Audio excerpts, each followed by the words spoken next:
It was another rough day at the Weinstein Company.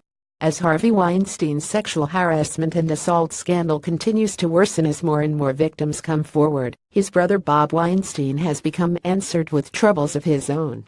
With his older brother being fired from the indie company they co-founded, Bob Weinstein had hoped to retain a leadership role if the Weinstein Company is sold to Colony Capital.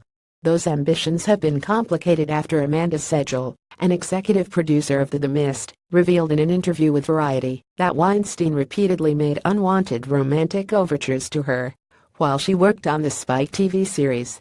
The Weinstein Company produced the show.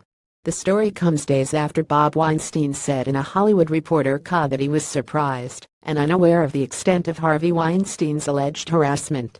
It also raises questions about Bob Weinstein's own future with the company, given that he too now has to contend with his own harassment allegation.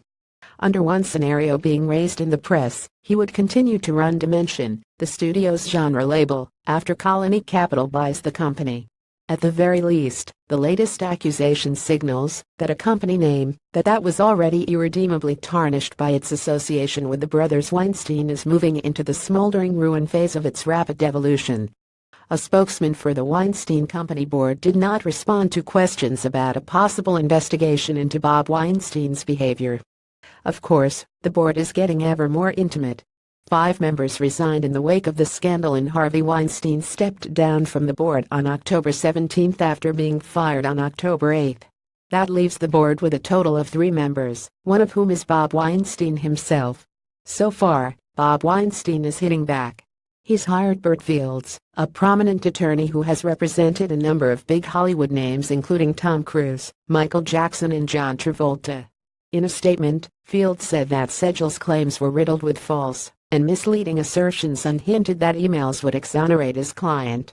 He also seemed eager to debate the definition of harassment. Segel's account to Variety did not describe any unwanted touching, he noted.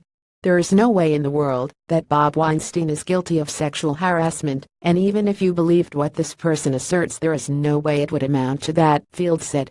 Of course, taking a scorched earth approach to battling Segel's claims will only further alienate the company from actors and directors who are already recoiling from the idea of working at the studio.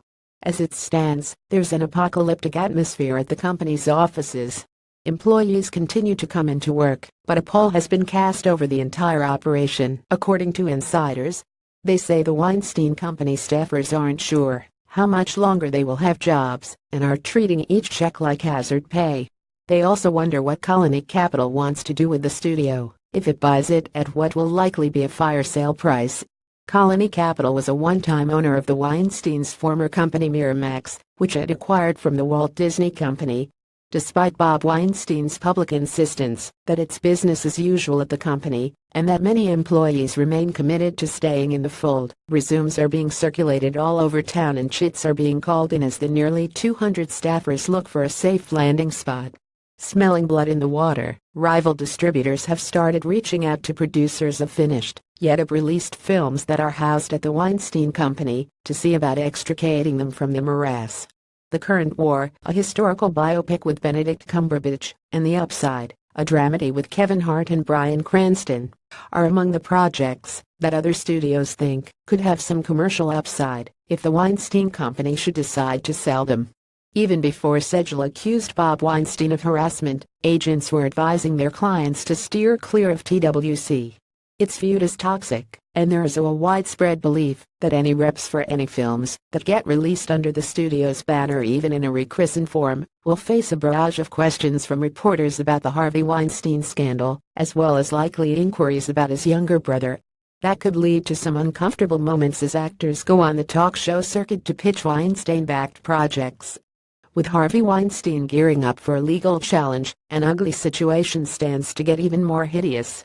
More dirt will be flung as the two brothers face off in some kind of corporate Cain and Abel struggle over their greatly diminished empire. No one emerges unscathed.